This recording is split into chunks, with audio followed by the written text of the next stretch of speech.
로마서 6장 1절에서 11절까지의 말씀입니다. 로마서 6장 1절에서 11절까지의 말씀입니다. 저와 함께 말씀을 교독하도록 하겠습니다. 그러면 우리가 무슨 말을 해야 하겠습니까? 은혜를 더하게 하려고 죄 가운데 머물러 있어야 하겠습니까? 결코 그럴 수 없습니다. 죄에 대해 죽은 우리가 어떻게 죄 가운데 그대로 살겠습니까? 그리스도와 연합해 세례를 받은 우리는 모두 그리스도의 죽으심과 연합해 세례를 받은 줄을 알지 못합니까? 그러므로 우리는 그리스도의 죽으심과 연합해 세례를 받음으로써 그분과 함께 묻혔습니다.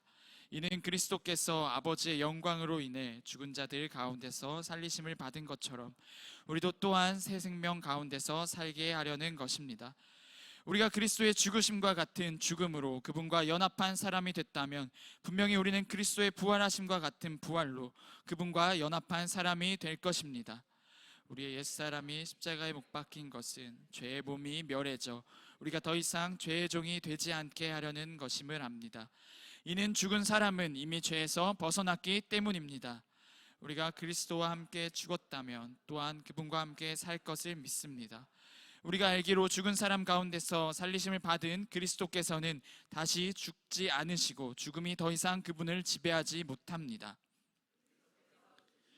죄에 대해 단번에 죽으신 것이요 그분이 사시는 것은 하나님께서 대해 사시는 것입니다. 함께 읽겠습니다. 이와 같이 여러분도 자신을 죄에 대해서는 죽은 자요 하나님께 대해서는 그리스도 예수 안에서 산 자로 여기십시오. 아멘. 할렐루야. 아멘. 여러분 만나서 반갑습니다. 소개를 해줬던 것처럼 저는 저기 도곡동의 도곡교육관에 갈렙 공동체를 섬기고 있는 이준인 목사라고 합니다. 여러분 반갑습니다. 네. 환영해 주셔서 감사합니다. 같은 공동체에 1부, 2부 예배가 있더라고요. 더블 공동체는. 그래서 오전과 이제 오후 이제 2시에 예배인데 이 공간이 뭐 사실 이렇게 햇빛이 들어오거나 그런 공간도 아닌데 제가 1부도 설교하고 2부도 이제 같이 예배하고 있는데 확실히 분위기가 2부가 좀 더 뭔가 생기가 있고 네, 뭔가 이렇게 에너지가 있는 느낌이 드네요. 네, 그럼 저도 1부보다 더 생기 있게 더 에너지 있게 한번 말씀을 또 함께 나누어 보기를 원합니다.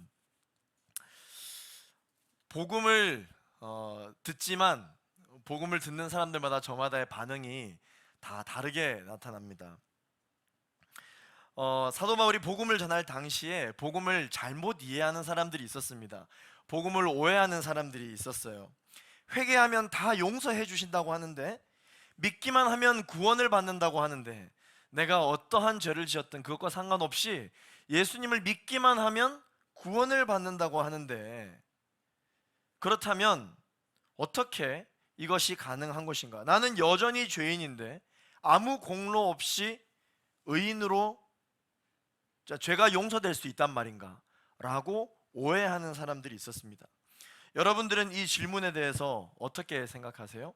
어차피 이럴 거면은 그렇다면 그냥 차라리 내가 하고 싶은 거 다 하고 내가 누리고 싶은 거 다 누리고 내가 괜히 양심의 가책 느끼지 않고 하고 싶은 대로 다 한 다음에 죽기 직전에 내가 회개하면 구원을 받는 것인데 그렇게 살면 되지 왜 그렇게 힘들고 어렵게 살아야 하는가?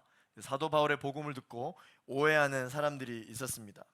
또 바울이 이렇게 설교하기도 했습니다. 죄가 많아서 오히려 하나님 앞에 나아가는 것이 두려운 성도들이 있는가? 하나님께서 더 큰 은혜를 예비하셨으므로 주님께 나아오라. 그렇게 복음으로 초대했습니다. 그런데 복음에 대해서 오해하기 시작하고 복음을 부정적으로 듣기 마음먹은 사람들은 심지어 이 복의 초대, 이 복의 초대에 대해서 어떻게까지 생각하기 시작했느냐? 그렇다면 나는 더 많은 죄를 짓겠다. 더 큰 은혜를 받을 수 있으니까 더 많은 죄를 짓겠다 라고까지 말하는 사람들이 있었습니다. 오늘 본문 1절 말씀을 같이 한번 읽어보겠습니다. 시작. 그러면 우리가 무슨 말을 해야 하겠습니까? 은혜를 더하게 하려고 죄 가운데 머물러 있어야 하겠습니까? 복음에 대해서 오해를 하고 있는 성도들을 향해서 사도 바울이 복음에 대해서 다시 한 번 더 설명을 하고 있습니다. 사랑하는 우리 W 청년 여러분, 예수님과 사랑하되 더 깊이 있게 교제하고 더 깊이 있게 사랑하실 수 있는 여러분 되시기를 바랍니다.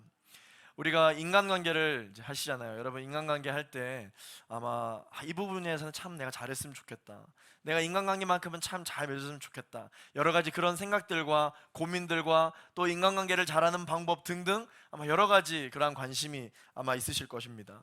관계를 하다가 보면은 한 사람에 대해서 이제 알아가기 시작합니다. 그러나 알지만 이제 안지 얼마 안 됐기 때문에 잘 알지 못하죠. 그만큼 이해의 폭이 좁습니다. 그러면 잘 알지 못하는 인간관계에서는 반드시 항상 생기는 것이 있습니다. 그게 무엇이냐면 바로 오해라고 하는 것입니다. 저 사람이 왜 이렇게 이야기했을까? 이 사람은 내 말을 왜 이렇게밖에 받아들이지 못할까? 라고 하는 오해가 항상 잘 알지 못하는 그런 어색한, 어설프게 아는 사람과의 관계 속에 항상 있습니다. 왜냐하면 그럴 수밖에 없는 게 이해의 폭이 좁기 때문입니다. 그 사람에 대해서 잘 알지 못하기 때문이죠. 그런데 같은 한 사람과의 관계인데 완전히 다른 결과를 내는 관계가 있습니다. 어떤 관계냐면 사랑하는 사람과의 관계입니다. 사랑하는 사람과의 관계는 어떠냐면요, 이 사랑이 그 관계 안에 있으면 어떤 일이 벌어지냐면 남들은 저 사람이 이런 모습이 참 이해가 안 돼 라고 이야기하는 모습이 그 사람에게는 매력으로 다가와요. 그리고 이 사람이 어떤 일에 대해서 설명을 막 하는데 설명을 잘 못해서 못 알아들어서 답답해하는 사람들이 있을 수 있습니다. 혹시 제 주변에도 그런 사람들이 있나요? 여러분 한번 생각해 보십시오. 그러나 그 사람을 사랑하기 시작하면 설명을 잘 못하는데도 이상하게 다 알아듣습니다. 왜냐하면 그 사람에 대한 이해의 폭이 다른 사람들보다는 많기 때문이죠. 잘 모르는 사람과 이야기할 때는 신경 써서 이야기합니다. 육하 원칙에 의해서 이야기를 하게 됩니다. 그런데 친한 사람과는 어떻게 이야기합니까? 네, 그렇게 자세하게 이야기하지 않아도 통하는 게 있습니다.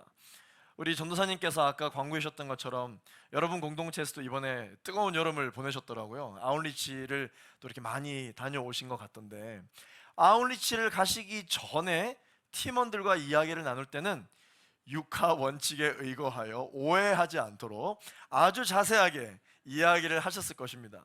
그런데 아웃리치를 다녀오니까 그 아웃리치를 같이 갔었던 팀원들끼리 옛날만큼 그렇게 자세하게 설명하지 않아요. 우리 그때 그랬지? 알지? 이러면서 그냥 서로 많은 대화가 필요 없이도 이 소통이 되는 것을 깨닫게 되죠.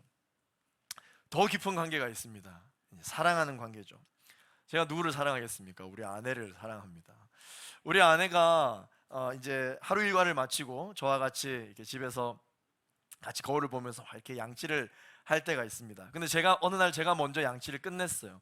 그래서 밖으로 나와서 이제 잘 준비를 하고 있는데 아내가 아직까지 이 치약을 가득 머금고 있으니까 이 발음이 정확하게 안 되는 거예요. 그래서 저한테 뭐라고 이야기하냐면 울울울울 막 이렇게 이야기를 하는 거예요. 무슨 말인지 전혀 모르시겠죠. 그래서 저는 그 모습을 보고 알았어 이제 그러면서 바로 가서 다음 행동을 했습니다. 뭐였냐면 오늘 원래 제가 하기로 되어 있는 설거지를 했죠. 그랬더니 이제 아내가 양치를 다 마치고 와서 저한테 이렇게 이야기합니다. 어떻게 알았냐? 무슨 말인지 하나도 못 알아들었을 텐데 어떻게 그렇게 토시 하나 안 틀리고 정확하게 알았냐? 신기하다라고 이야기를 하더라고요. 어떻게 제가 알았을까요? 사실 아내랑 많은 말이 필요한 것이 아닙니다. 서로 사랑하기 때문에 무슨 생각을 하고 있는지, 이 시간대 이 타이밍에 무슨 말을 할지를 아니까 많은 이야기가 필요 없이 소통이 전혀 어렵지 않게 잘 되는 것이죠. 사랑하는 사람과의 관계는 소통이 이렇습니다. 우리는 지금 신앙생활이라는 것을 하고 있죠. 신앙생활이 무엇입니까? 예수님을 믿는 것입니다. 복음을 받아들이는 것, 그리고 오늘 여러분 이 시간에, 이 귀한 시간에 여러분들 개인적으로 누리고 싶을 수도 있는 이 귀한 시간에 이렇게 여기까지 오셔서 예배를 드리시는 이유가 무엇입니까? 예수님과 친해지기 위해서 오셨죠.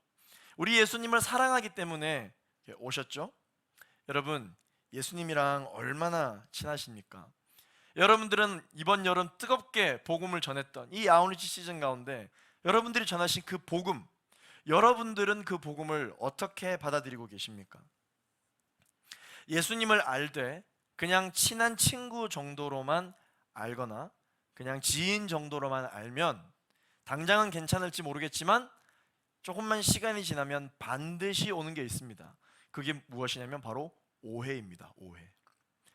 복음을 어설프게 알면 오해가 생긴다라고 하는 거죠. 오늘 본문 말씀을 통해서 그렇다면 이 복음을 오해하지 않고 온전하게 받아들이는 사람들은 삶에 어떤 변화를 경험하게 되는지 두 가지에 대해서 함께 살펴보기를 원합니다. 첫 번째는요, 저 따라서 한번 고백해 보겠습니다. 그리스도의 심장을 가지게 됩니다. 네, 오늘 본문 2절 3절 말씀 같이 한번 읽어보겠습니다. 시작. 결코 그럴 수 없습니다. 죄에 대해 죽은 우리가 어떻게 죄 가운데 그대로 살겠습니까? 그리스도와 연합해 세례를 받은 우리는 모두 그리스도의 죽으심과 연합해 세례를 받은 줄을 알지 못합니까? 오늘 본문을 보시면 그리스도와 연합한다 라고 하는 말이 나옵니다. 그리고 또한 우리 모두 그리스도의 죽으심, 연합하긴 연합했는데 그리스도의 죽으심과 함께 연합했다 라는 이 기록이 나옵니다. 이게 여러분 무슨 뜻일까요? 복음을 받아들인다라는 것, 예수님을 믿는다라고 하는 것은 마치 인공호흡기를 달고 심장 이식 수술을 받은 사람의 삶과 같습니다. 여러분, 건강하게 살려면 호흡이 잘 되어야 되고 숨을 잘 쉴 수 있어야 하죠. 우리의 몸의 모든 신진대사가 건강해야 합니다. 그러나 이렇게 우리의 몸의 모든 신체 부위가 건강하려면 무엇이 제일 건강해야 합니까? 심장이 제일 건강해야 합니다. 그러나 우리가 살아가고 있는 이 세상이 우리 심장이 건강하기에는 너무나도 더럽고 오염되고 연약한 것들이 많아서 우리도 알지 못하게 어느새부턴가 우리의 삶의 환경 때문에 우리의 심장이 병들기 시작했습니다. 다시 회복하기에는 늦은 지경까지 이르렀습니다. 왜냐? 내 병든 심장의 자생력보다 이 더러운 세상 것들의 오염력이 더 크기 때문에 회복하기가 쉽지가 않습니다. 그렇다면 다시 건강해지려면 어떤 방법밖에 없느냐? 새로운 심장을 누군가로부터 이식받는 방법밖에는 없다고 합니다. 그런데 이것이 쉽습니까? 너무나도 어렵죠. 내가 누군가를 찾을 수도 없는 것이고 있다고 하더라도 그 사람이 기증을 해야만 가능한 것이죠. 그런데 어느 날 이 심장 기증자가 나타났습니다. 얼마나 개인적으로는 놀랄 일이고 감사할 일입니까? 그렇게 그 사람으로 인하여서 수술대 위에 나란히 눕습니다. 그리고 이식 수술이 시작됩니다. 집도인은 심장 분야 최고의 권위자이기 때문에 수술이 잘 되었습니다. 이 사람의 인생은 어떻게 되었을까요? 이전과는 같지 않습니다. 자기에게 이식해준 사람의 심장을 가지고 살고 있기 때문에 그의 인생은 완전히 달라질 것입니다. 건강한 심장을 이식받은 이 사람은 이제 세상의 더러운 것들이 내 속에 유입된다 하더라도 건강한 심장이기 때문에 깨끗한 것들로 다 걸을 수 있게 되었습니다. 자신의 심장은 아니지만 자신의 것이 되었습니다. 새로운 인생을 살게 된 것이죠. 우리가 받아들인다라고 결단하는 복음을 받아들이는 삶이 이런 삶과 똑같습니다. 숨을 쉬는 것은 호흡이라고 보통 이야기를 많이 하죠. 우리의 영혼의 호흡을 마치 무엇이라고 많이 비유합니까? 기도라고 이야기합니다. 기도. 복음을 어설프게 아는 사람들, 복음을 들었으나 받아들이지 못하는 사람들은요, 영적인 신앙생활 중에 안 되는 게 하나 있습니다. 그게 무엇이냐면 기도가 잘 안 됩니다. 기도가 잘 안 돼요. 신앙생활을 하다가 어디에 문제가 생겼는지는 모르겠지만 내 신앙생활에 문제가 생기면 처음으로 이상이 생기는 것이 무엇이냐면 기도입니다. 기도가 제일 먼저 이상이 생겨요. 왜냐하면 기도는 호흡이기 때문입니다. 호흡. 또한 이 기도가 오랫동안 되지 않고 점점 세상에 잠식되기 시작하면 다시금 쉽게 회복되기도 어렵습니다. 안 그래도 잘 되지 않는 기도로 내 스스로 내 영을 일으켜 세우려고 하기보다 세상으로부터 유입되어지는 내가 보는 것, 듣는 것, 손에 잡히는 것들이 나를 더 오염시키기 때문입니다. 나는 다시 일어나고 싶죠. 다시 회복하고 싶습니다. 그러려면 어떻게 해야 되느냐? 이미 병든 내 심장은 회복력을 잃었기 때문에 새로운 건강한 심장이 필요합니다. 그런데 이 심장을 찾기가 쉽습니까? 어렵죠. 나를 위해 죽어주는 사람을 찾기도 어려운데 심장까지 기증해주는 사람을 어떻게 찾습니까? 그런데 참 감사하게도 우리의 모든 신앙생활인들에게 이 심장 기증자가 나타났습니다. 그분이 누구냐? 바로 예수 그리스도이십니다. 예수 그리스도. 그분은 십자가에서 우리를 살리시기 위해서 함께 죽으시고 그분의 심장을 우리에게 주시기로 작정하십니다. 그렇게 우리는 그리스도와 함께 죽고 연합하는 인생을 살게 되는 것이죠. 내 안에 심장이 이식되면 내가 떼고 싶다고 뗄 수 있습니까? 그럴 수 없습니다.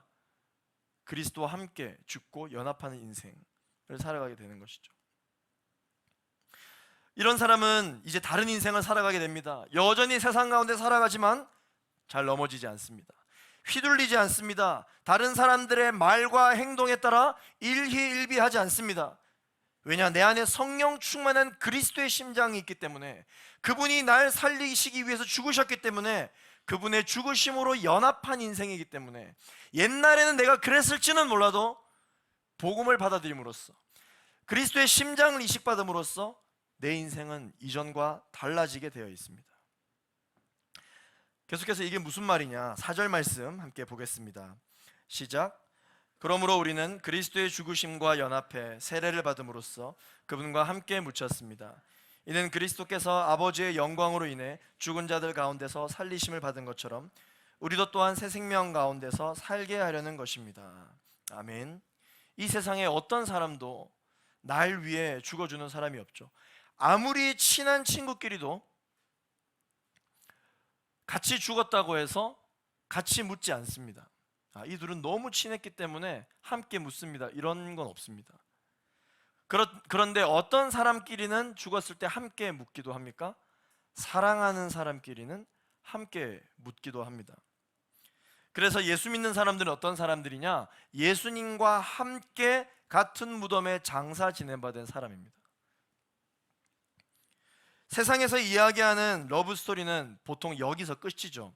그렇게 함께 묻혔다고 합니다. 해피엔딩 이렇게 하면서 끝납니다. 그러나 예수님과 함께 장사 지낸받은 예수 믿는 사람들은 새롭게 이야기가 시작됩니다. 그렇게 죽었던 심장이 다시 뛰기 시작하고, 예수님의 심장도 다시 뛰기 시작하고, 죽었던 내 몸에 예수 그리스도의 피가 흐르기 시작하고, 손끝과 발끝으로 모든 깨끗한 그리스도의 보혈의 피가 공급되기 시작합니다. 그로부터 예수님의 DNA가 공급되기 시작하고, 예수님의 아이디어와 예수님의 생각들과 예수님의 말들이 내 입에서 나가기 시작합니다. 그 옛날 내 인생은 어떻습니까? 수많은 죄로 인하여서 인공호흡기를 달아야만 살 수 있었던 인생에서 완전히 자유로운 인생으로 거듭나게 됩니다. 복음을 온전히 받아들이게 되면 인생에 그리스도의 심장을 이식받게 되는 큰 변화가 오게 되는 것이죠. 두 번째, 어떤 변화가 있느냐? 한번 따라서 고백해 보겠습니다. 신분이 바뀝니다. 아멘. 6절 말씀을 우리 같이 한번 읽어보겠습니다. 시작. 우리의 옛사람이 십자가에 못 박힌 것은 죄의 몸이 멸해져 우리가 더 이상 죄의 종이 되지 않게 하려는 것임을 압니다. 아멘. 하나님께서 우리를 어떻게 하시겠다고요? 죄의 종노릇 하지 않게 하겠다. 더 이상 죄로부터 고통당하지 않게 하겠다라고 말씀을 해주십니다. 어떻게 함으로써? 우리의 신분을 바꾸어 줌으로써 죄의 종노릇 하지 않게 하겠다라고 말씀을 하시는 것이죠. 사람들마다 인생의 터닝 포인트가 있습니다.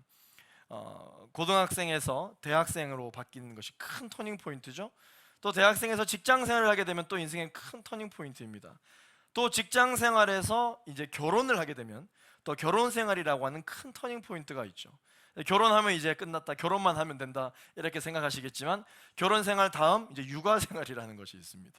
또 육아로 가게 되면 또 완전한 터닝 포인트가 있게 되는 것이죠. 여러 가지 인생의 큰 터닝 포인트가 있지만, 우리 모두가 공감할 수 있는 우리가 처음 겪었던 큰 터닝 포인트는 이 대학 생활입니다. 대학 생활. 여러분 그때를 한번 잘 떠올려 보십시오. 고등학생 때와 너무나도 이 삶의 라이프 스타일이 큰 차이가 있습니다. 입학금을 내는 순간 대학생이라고 하는 새로운 신분을 얻게 되죠. 대학생이 되면 어떻습니까? 일단 입는 것으로부터 모든 것이 자유하게 됩니다. 교복을 입다가 이제 완전 본인이 입고 싶은 옷을 입게 되고, 늘 본인의 일거수일투족을 담임 선생님한테 혼만 나다가 이제는 마음껏 해도 되고요. 도서관에서 읽고 싶은 책 마음껏 빌려 공부할 수도 있습니다. 또 고등학교 수업 때와는 달리 대학 수업 시간에는 궁금한 거 있으면 질문도 하고 반박도 하고 자기 주장을 해도 되는 분위기 속에서 또 지내게 됩니다. 무엇보다도 또 대학생이 되면 그동안 뭔가 위축되었던, 또 압박을 받았던 이성교제도 할 수 있게 되고요. 또 우리나라 같은 경우에는 20세가 되면 법적으로 성인으로 보호를 받게 됩니다. 이렇게 인생의 큰 터닝 포인트가 있을 때는 그 나름대로의 인생의 기준이 항상 있습니다. 기준. 그런데 여러분, 우리가 신앙생활하고 있고 우리가 속해 있는 하나님 나라, 이 하나님 나라에도 법이 있습니다. 천국 법이 있어요. 그래서 세상에 속해 있다가 하나님께 속하게 되면 이 하나님 나라의 법에 보호를 받게 됩니다. 어떤 가장 큰 변화가 있느냐? 일단 어떤 사람들이 하나님 나라의 백성이겠습니까? 그리스도의 심장을 이식받은 사람들입니다. 이 사람들은 하나님 나라 백성이라고 하는 새로운 신분을 받게 됩니다. 이 나라 백성들은 더 이상 정죄를 받지 않습니다. 이 나라 백성들은 여전히 죄인이지만 하나님께서 의인이라고 칭해 주십니다. 어떻게 그것이 가능한가? 내 안에 어떤 피가 흐르고 있는지를 하나님이 보시는 것이죠. 그리스도의 심장으로부터 나오는 피입니다. 그것을 보시고, 그것만 보시고 의인이라고 인정해 주신다고 하는 것입니다. 또한 하나님 나라의 백성이 되면 성령 하나님께서 어디를 가든지 항상 동행해 주십니다. 또한 흑암의 세력들, 우리가 늘 두려워하고 늘 위축될 수밖에 없었던 이 흑암의 세력들에 대해서 예수 그리스도의 이름으로 물리칠 수 있는 능력이 주어지게 됩니다. 왜냐하면 이 사탄도 예수님이 어떤 분이신지, 예수 이름에 어떤 능력이 있는지 누구보다도 너무나도 정확하게 잘 알고 있기 때문에 우리가 예수의 이름으로 사탄에게 명하면 한 길로 왔다가 7길로 도망가게 되어 있습니다. 우리가 구약 성경에서 한번 살펴본 바가 있죠. 장자의 죽음의 영이 왔다가 문설주에 어린 양의 피가 발려 있는 것을 보고 바로 돌아가는 사건, 아마 여러분들 출애굽 사건 때 보셨을 것입니다. 그와 같은 일들이 실제 우리에게도 일어나는 것이죠. 어둠의 영이 우리를 넘어뜨리려고 왔다가 내 마음의 문에 흐르고 있는, 내 마음의 문에 문설주에 발려 있는 그 어린 양의 피를 보고 왔다가 바로 도망가는 것입니다. 천사를 동원할 수 있게 되고요, 복음을 듣지 못한 사람을 하나님 나라로 초대할 수 있게 됩니다. 그리고 마지막으로 천국 시민으로서 하나님 나라의 법으로 보호를 받게 되죠. 법적으로 보호를 받는다는 것은 여러분 무슨 의미일까요? 한국법의 보호를 받는다라고 하는 것은 한국인답게 살게 해주겠다라고 하는 것이죠. 우리 한국 사람들, 우리 한국 청년들은 대표적으로 어떤 법이 있으면 많은 법들이 있겠지만, 결혼해서 출산하면 요즘 장려금 받죠. 몸이 아프면 의료보험 혜택 받아서 치료를 받을 수 있습니다. 그런데 이 법이 주는 또 다른 효과가 있습니다. 영향력이 있습니다. 그것이 무엇이냐면, 이렇게 좋은 것만 주는 것이 아니라 범죄를 하면 형벌을 받게 되기도 합니다. 죄를 지으면 벌금을 부여받기도 합니다. 이것도 법의 기능 중에 하나이죠. 그런데 왜 그렇게 합니까? 한국인답게 살 수 있도록 안전하게 보호하기 위해서, 다음부터는 그렇게 하지 않도록 하기 위해서 그러한 부분들이 있죠. 마찬가지로 하나님 나라에도 이런 법이 있습니다. 하나님 나라에는 왜 이런 법이 있을까요? 하나님의 백성들을 하나님의 사람답게 살게 하기 위해서 천국 법이 있는 것이죠. 이 천국 법은 어떤 것들이 있을까요? 기도하면 응답받는 것입니다. 할렐루야. 아파서 기도하면 하나님이 치료해 주십니다. 할렐루야. 그러나 또 한편으로는 이런 기능이 있습니다. 우리가 죄를 지으면, 하나님과의 관계로부터 멀어지기 시작하면 하나님께서 다음부터는 그러지 말라고, 다시 나에게 나아오라고 때로는 고난을 허락하시기도 하시고 스스로 깨달을 수 있는 환경을 허락하시기도 하십니다. 그런데 여러분, 이것이 어떻게 생각해 보면 억울할 수도 있고, 이것이 어떻게 생각해 보면 또 사랑으로 보호받는다는 느낌을 받을 수 있습니다. 왜냐하면 예수님만 안 믿으면 이런 거는 없거든요. 내가 예수님을 안 믿으면 예수님만 믿지 않아도 내가 하나님과의 관계가 멀어졌든 내가 죄를 지었든 내 인생에 그 누구도 터치하지 않습니다.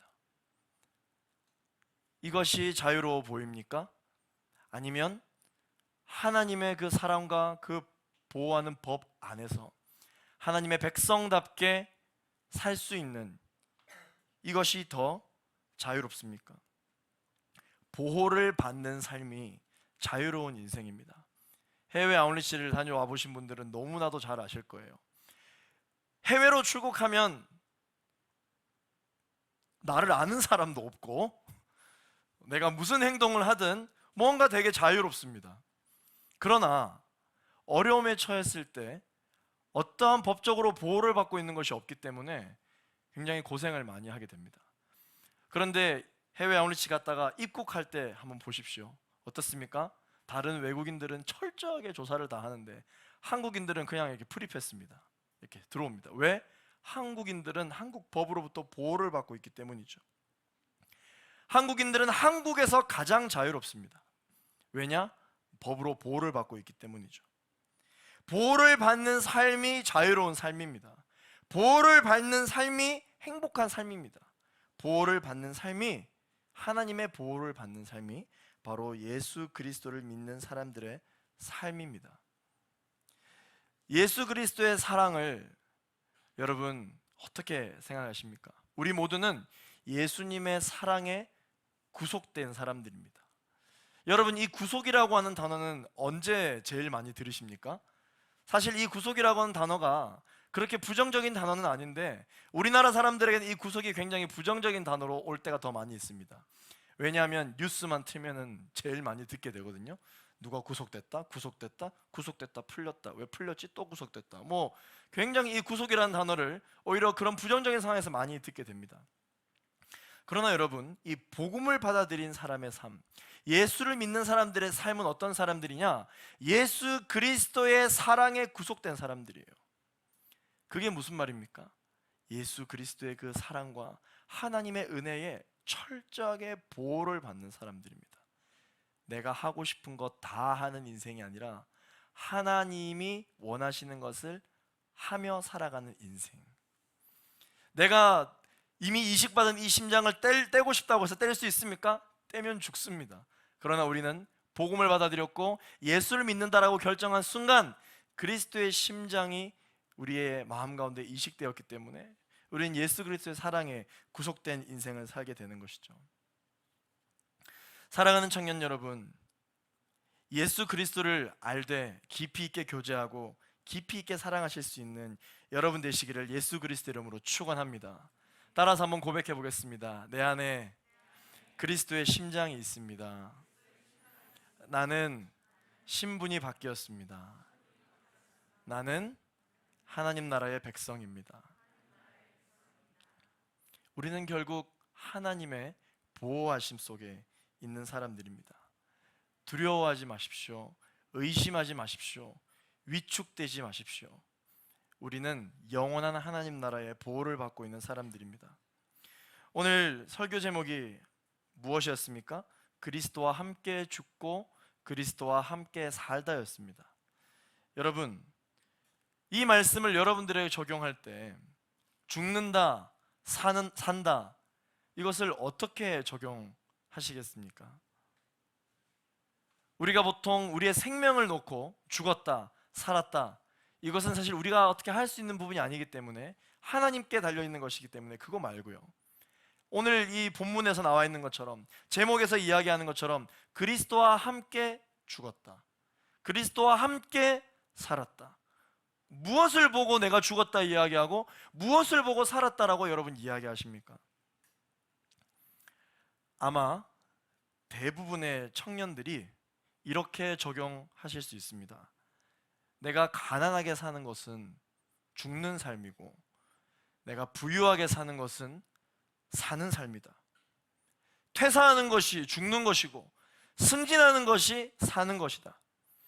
혼자 사는 것이 죽는 것이고 결혼하는 것이 사는 것이다 라고 적용하며 생각하실 수도 있을 것입니다. 그래서 내가 재정적으로 부유하지 못할 때, 점점 내 삶에 이 재정적인 위축이 되어 올 때는 나는 하나님과의 관계가 멀어져 있나 봐. 하나님은 날 사랑하시지 않나 봐.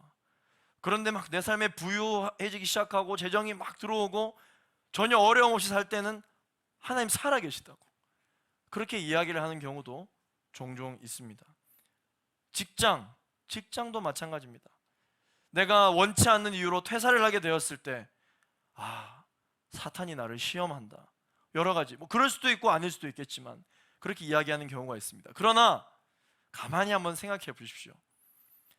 내가 지금 너무나도 이 회사 정말 내가 때려치우든지 말든지 어떻게 해야지 라고 생각하고 계신 그 회사, 하나님이 딴 곳에 다 계신데 우리 회사에는 안 계신 것 같다 라고 생각되어지는 바로 그 회사, 처음 그 회사를 입사할 때 감사 헌금도 하셨고 순모임에서 기도 응답이 됐다고, 내가 이직이 됐다고, 하나님 내 기도를 응답하셨다고 분명히 여러분 이야기하셨을 것입니다. 그러면 어떻게 해석할 수 있습니까? 하나님이 잠시 살아계셨다가 안 계신 겁니까? 그렇지 않습니다. 그런데 우리는 하나님이 살아계시거나 하나님이 살아계시지 않다라고 하는 것을 다르게 해석하는 경우가 많이 있습니다. 그렇다면 오늘 본문에서 이야기하는 그리스도와 함께 죽는 것, 그리스도와 함께 사는 것, 여러분 이것은 무엇을 말하는 것일까요? 오늘 본문 10절 말씀을 우리 같이 한번 읽어보겠습니다. 시작. 그리스도께서 죽으신 것은 죄에 대해 단번에 죽으신 것이요 그분이 사시는 것은 하나님에 대해 사시는 것입니다. 아멘. 우리가 죽는 것은 무엇이냐면요, 바로 십자가에서의 죽음을 말합니다. 예수님을 따르려거든 자기를 부인하고 자기 십자가를 져야 된다고 이야기하고 있습니다.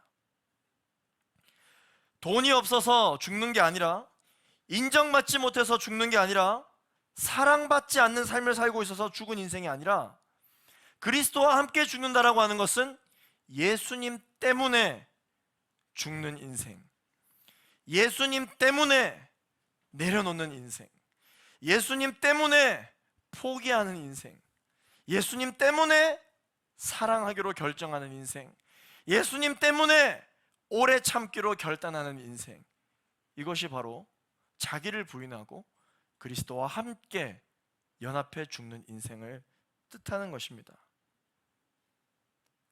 사랑하는 청년 여러분, 이번 한 주 살아갈 때 이런 말이 내 입에서 많이 나오기를 바랍니다. 주님 때문에 한다. 주님 때문에 참지. 주님 때문에 다시 일어설 거야. 주님 때문에 이것 하겠다. 주님 때문에라고 고백할 수 있는 여러분 되시기를 예수 그리스도 이름으로 축원합니다. 그것이 천국 백성들이 소유하고 있는 천국 소망입니다. 또 하나가 있습니다. 사는 것입니다. 그것이 무엇입니까? 무엇에 대해 사는 것일까요? 오늘 말씀에는 하나님에 대하여 산다라고 기록하고 있습니다. 사는 것은 무엇입니까? 여러분이 산다라고 느끼는 것은 무엇입니까? 그것은 바로 우리가 세상 가운데 경험되어지는 그런 것들로 인하여 살아가는 것이 아니라 하나님에 대해 사는 것, 하나님과 친밀해짐으로써 사는 것, 하나님에 대해 알아가는 것으로 말미암아 사는 것, 그것이 바로 하나님의 사람들이 고백하는 사는 것인 줄로 믿습니다. 내 안에 가장 귀한 것 예수를 알미라. 또 다른 찬양, 이런 찬양이 있죠. 내 안에 가장 귀한 것 주님을 알미라. 제가 찬양을 하니까 에코가 나오네요. 전 여러분들이 따라 부르는 줄 알았는데 너무 좋은 공동체입니다. 찬양팀 감사드립니다. 음향팀 감사드립니다. 네, 아주 집중력 있게 또 이렇게 해주셨네요. 감사합니다. 깜짝 놀랐습니다. 이런 찬양이 있죠. 여러분, 이 찬양 가사의 고백이 정말 여러분들의 고백이 되기를 원합니다. 하나님, 내가 살아있다라고 느끼는 것은 하나님에 대해 알아갈 때입니다. 하나님, 내가 그 어떤 것보다도 내가 가진 것 중에 가장 소중하다고 여기는 그 순간이 우리 하나님이 어떤 분이시라는 것을 새롭게 알게 될 바로 그 순간입니다. 그렇게 고백할 수 있는 여러분 되기를 소망합니다. 내 안에 가장 귀한 것은 예수를 알미라. 내 안에 가장 귀한 것은 그리스도의 심장을 가지고 주님이 어떤 분이신지 새롭게 알아가는 것. 그래서 하나님에 대해서 이해하기 시작하는 것, 하나님에 대해서 알아가기 시작하는 것이죠. 제가 아는 한 목사님이 예전에 설교할 때 이런 얘기를 한번 해주신 적이 있습니다. 하루는 자기 어머님과 함께 방에서 이렇게 좋은 시간을 보내고 있었는데, 어머님이 자리에서 일어나시는데 허리를 부여잡고 아이고 허리야 이러면서 이제 일어나시더래요. 그래서 이제 목사님이 이제 그렇게 물어보셨대요. 젊었을 때가 좋았죠? 그때는 허리가 안 아프셨을 거 아니에요. 아유 그때는 쌩쌩했지, 뭐 이런 것쯤이야 거뜬하게 내가 들고 일어섰지 라고 그렇게 막 이야기를 하시더래요. 그래서 이제 목사님이 이제 어머님이 그토록 돌아가고 싶어 할 것 같다고 생각했던 그 젊을 때가 자기 때이니까 어머니에게 다시 물어보셨답니다. 어머니, 만약에 다시 옛날로 돌아갈 수 있다면 언제 몇 살 때로 돌아가시겠습니까? 라고 물어보셨다고 합니다. 그랬더니 어머님이 예상 밖의 이야기를 하신 거예요. 뭐라고 이야기했냐면, 나는 다시 돌아가고 싶지 않다. 그럼 너무 깜짝 놀라서 왜 그러시냐고, 왜 안 돌아가고 싶으시냐고 그렇게 얘기했더니 어머님이 그렇게 이야기하셨대요. 내가 지금 몸은 좀 불편하고 내가 좀 거동은 불편해도 옛날로 돌아가면 내가 이 한평생 고군분투하고 한평생 내가 아둥바둥하면서 깨닫고 알게 된 하나님을 그때 돌아가면 나 또 모른다.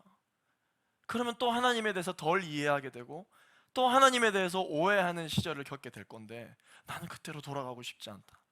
좀 몸은 불편해도 지금 하나님에 대해서 이만큼 아는 것이 나에게는 얼마나 귀한지 모른다. 그렇게 이야기를 하셨다는 것입니다. 목사님이 깜짝 놀라고, 그렇구나, 우리 어머님은 정말 인생에 있어서 가장 귀한 것이 하나님에 대해 아는 것이었구나 라는 것을 깨달으면서 지금 이 순간 내 안에 가장 귀한 것이 무엇인지를 묵상했었다라고 합니다. 우리는 십자가의 길을 걸어가는 사람들입니다. 그러므로 우리의 인생은 십자가의 인생이 되어야 합니다. 천국을 소유하는 인생을 구하는 것이야말로 이 땅에 썩어 없어질 것들 때문에 일희일비하는 삶이 아니라 영원한 비전을 갖게 되는 삶인 줄로 믿습니다. 우리 11절 말씀 마지막으로 읽고 우리 찬양하고 기도하겠습니다. 11절 말씀 읽겠습니다. 시작. 이와 같이 여러분도 자신을 죄에 대해서는 죽은 자요 하나님께 대해서는 그리스도 예수 안에서 산 자로 여기십시오. 할렐루야. 우리 사랑하는 청년 여러분, 죽되 죄에 대해서 죽은 자로, 그리스도와 함께 죽은 인생, 그러한 인생이 우리 모두의 인생이 되기를 소망합니다. 살되 그리스도 예수 안에서 산 자로, 복음을 오해함 없이 온전히 받아들이며 살아갈 수 있는 우리 모두가 되기를 예수 그리스도 이름으로 축원합니다. 사랑하는 청년 여러분, 내 안에 그리스도의 심장이 있습니다.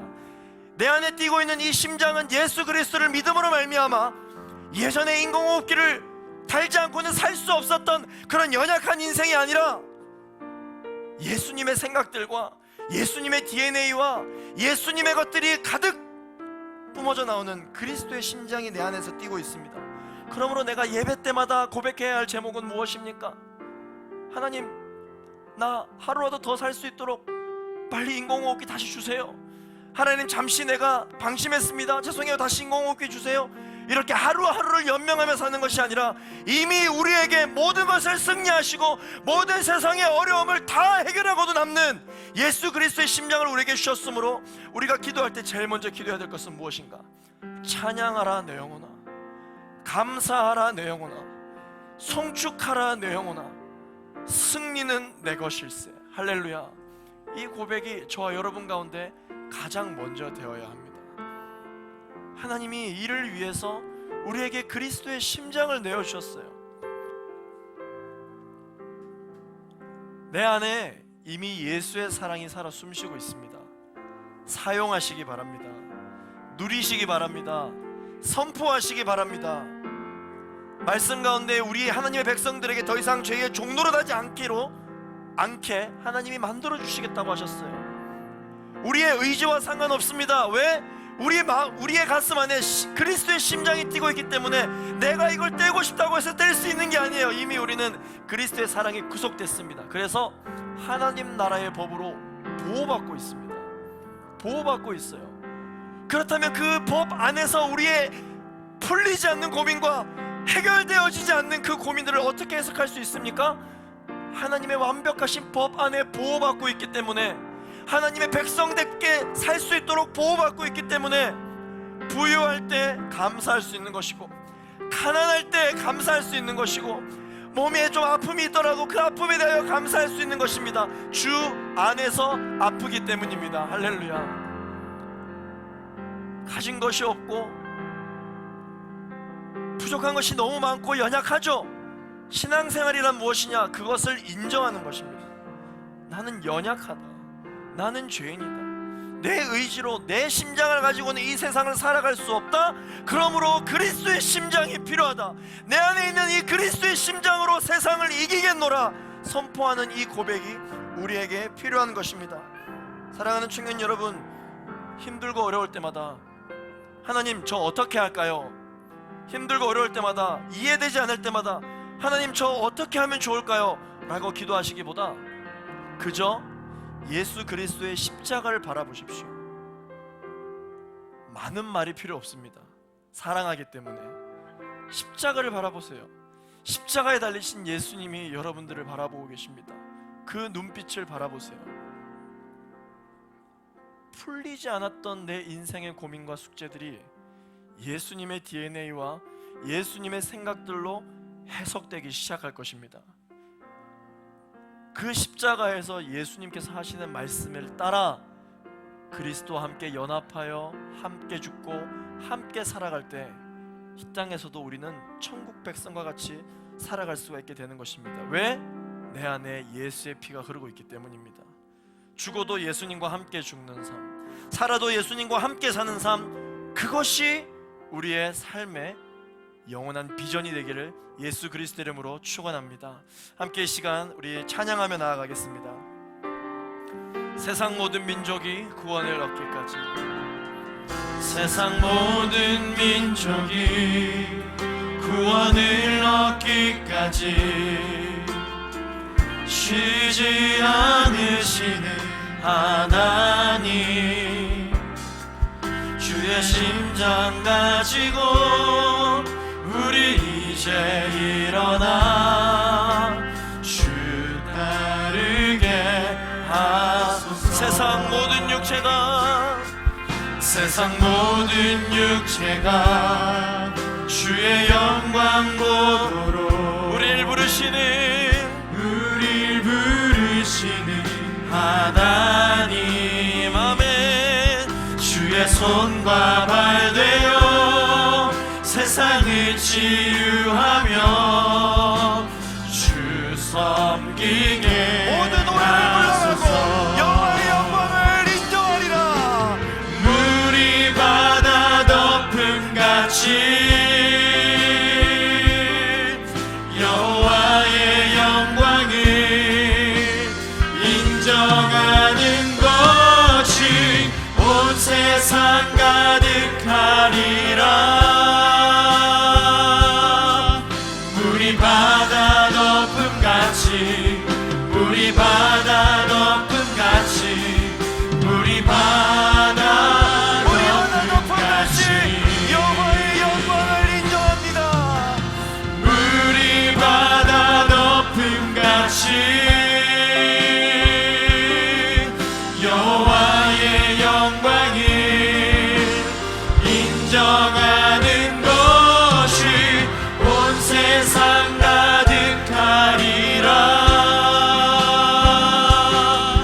물이 바다 덮음같이, 물이 바다 덮음같이, 물이 바다 덮음같이. 이 시간 합심하여 기도하며 나아갈 때 여러분들의 인생을 하나님께 내어드리시기를 소망합니다. 여러분 어떤 인생을 살기를 원하십니까? 여러분들의 인생은 이렇다 저렇다라고 누군가 설명을 할 때 여러분들의 인생은 어떤 인생으로 설명되어지기를 원하십니까? 사랑하는 청년 여러분, 저 여러분들에게 도전하건대 여러분들의 인생을 설명할 때 하나님을 빼놓고서는 설명할 수 없는 인생이 되기를 원합니다. 하나님의 영광을 인정할 수밖에 없는, 이것은 하나님께서 하신 일이야 라고 고백할 수밖에 없는 그러한 인생이 되기를 예수 그리스도 이름으로 축원합니다. 하나님 아버지, 그리스도와 함께 죽고 그리스도와 함께 사는, 그리스도와 연합된 인생을 살게 하여 주시옵소서. 주여 한번 부르시고 합심하여 기도합니다. 주여,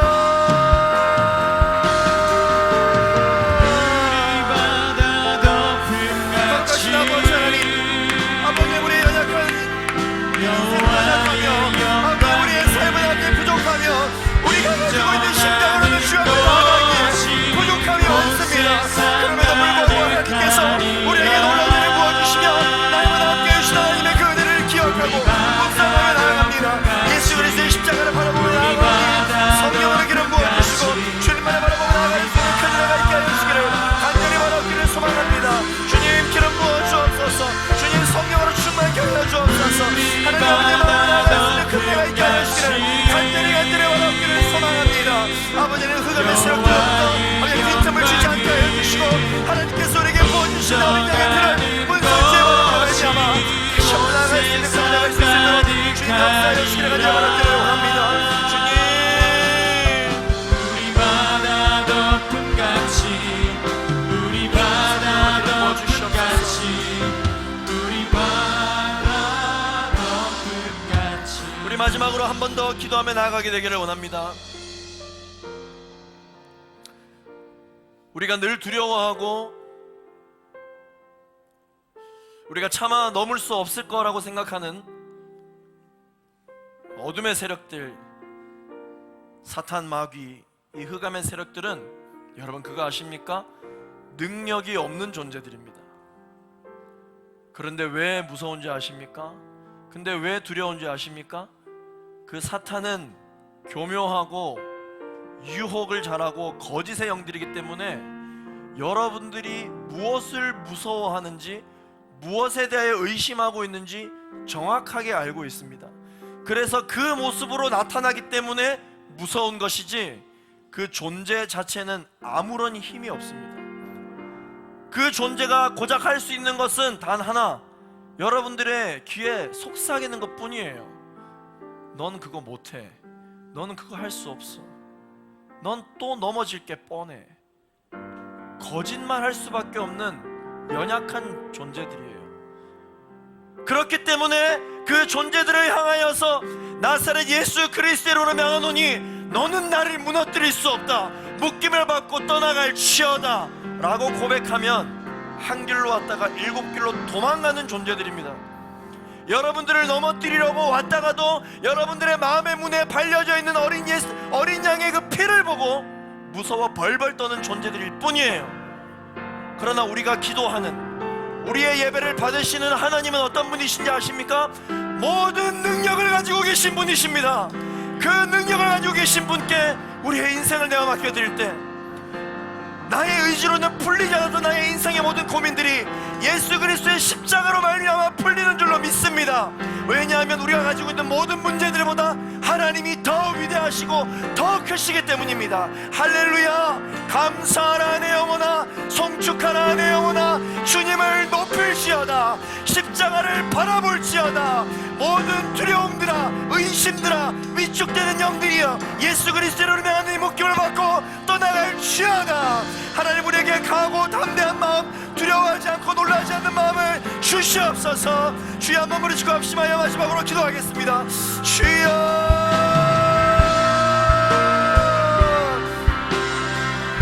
거룩하신 아버지 하나님, 주님 우리가 의심하지 않게 하여 주시옵소서. 우리가 위축되지 않게 하여 주시고 두려워하지 않게 하여 주옵소서. 내 안에 이미 그리스도의 심장이 뛰고 있사오니, 내 안에 이미 예수 그리스도의 심장이 뛰고 있사오니, 아버지 하나님, 오늘의 세력들이 아버지 하나님 되고 아버지 두려워서 떠나가는 것이 되었습니다. 주님 기름 부어주시며 내 마음 가운데 아버지를 벌려져 있는 이 오량의 피를 의심하지 않게 하여 주시기를 간절히 바랍니다. 나사렛 예수 그리스도를 향한 모든 두려움이 엎드려 떠나갈지어다. 나사렛 예수 그리스도를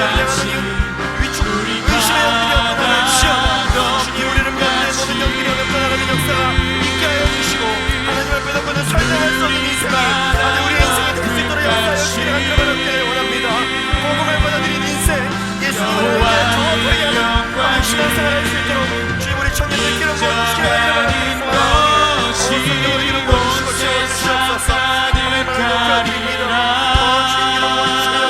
주시옵소서. 우리 바다 덮음 같이 우리 바다 덮음 같이 아버지 하나님, 우리 바다 넘쳐나게 하여 주시옵소서. 지금 이 순간 오늘까지 역사해 주신 하나님만 보더라도 내 인생 가운데 정말 나의 감정과 모든 비전까지 좌지우지 될 수밖에 없었던 수많은 인생의 고민과 문제들이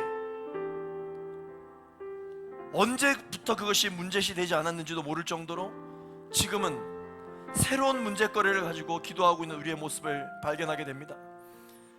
하나님 아버지, 이 모든 것이 하나님의 법으로부터 우리를 보호하고 있는 하나님의 은혜인 줄로 믿습니다. 하나님, 그리스도와 함께 연합하게 하심에 감사합니다. 그리스도와 함께 죽고 그리스도와 함께 살아나는 우리 청년들의 삶이 되게 하여 주시옵소서. 그래서 한 주간 어떻게 살았냐고 누군가 물을 때 하나님의 역사하심을 빼놓고는 설명할 수 없는 감격적인 한 주가 될 수 있도록 역사하여 주시옵소서. 하나님께 영광 올려드리는 인생, 이 땅에서도 천국 백성으로서의 삶을 살아갈 수 있도록 역사하여 주시옵소서. 예수 그리스도의 이름으로 기도합니다. 아멘.